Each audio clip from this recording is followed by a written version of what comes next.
In health news, teens are dying from drug overuse more than ever before. A recent study published in the Journal of the American Medical Association shows teen deaths nearly doubled from 2019. Fentanyl caused more than 77% of teen drug-related deaths last year.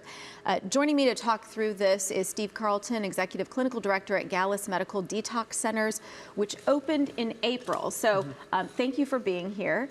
Tell us what you guys do. You specialize in fentanyl and opioid treatment? Yeah, we specialize in detox. So when people get addicted and physiologically dependent on drugs and alcohol, we help them get off. I think that says a lot, the fact that there is a need for an entire center to do the type of work that you guys are doing. Yeah, absolutely. We have 5 locations. We're in Dallas and Texas and Colorado and Arizona. Yeah, there's a huge need. Okay, still a lot of people, I think, probably don't know what fentanyl is. People perhaps at home watching who may have kids, so let's go over that. Yeah, absolutely. So fentanyl is a synthetic opiate. It's a painkiller. And what people need to understand about fentanyl is there's a lot of medical benefits and uses for fentanyl.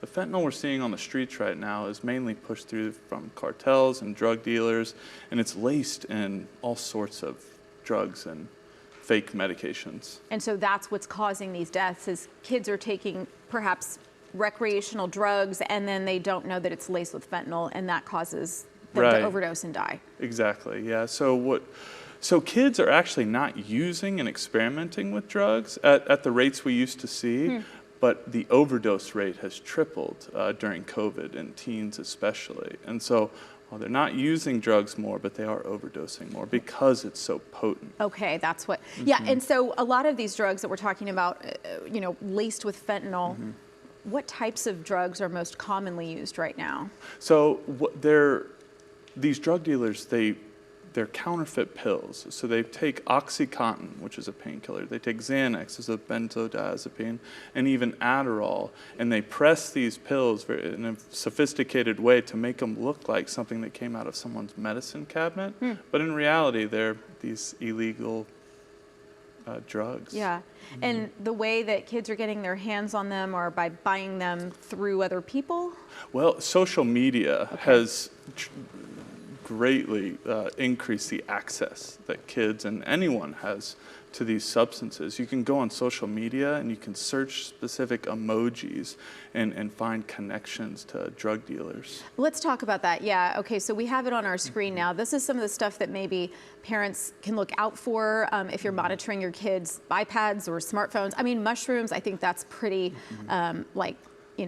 obvious, but some of the other stuff, I mean, I wouldn't have known, like high potency, for instance. That top line especially, is that blue circle, they call these OxyContin fake pills blues, right? And so that blue circle's a big one.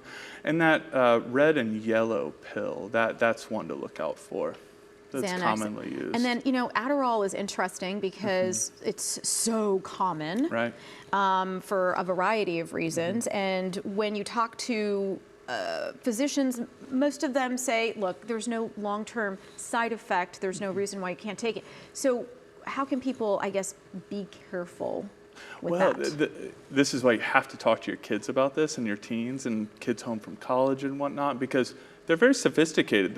People selling these will tell you they're pharmaceuticals, that they're from a pharmacy, and they're not, and they look identical. And so that's what makes it so dangerous.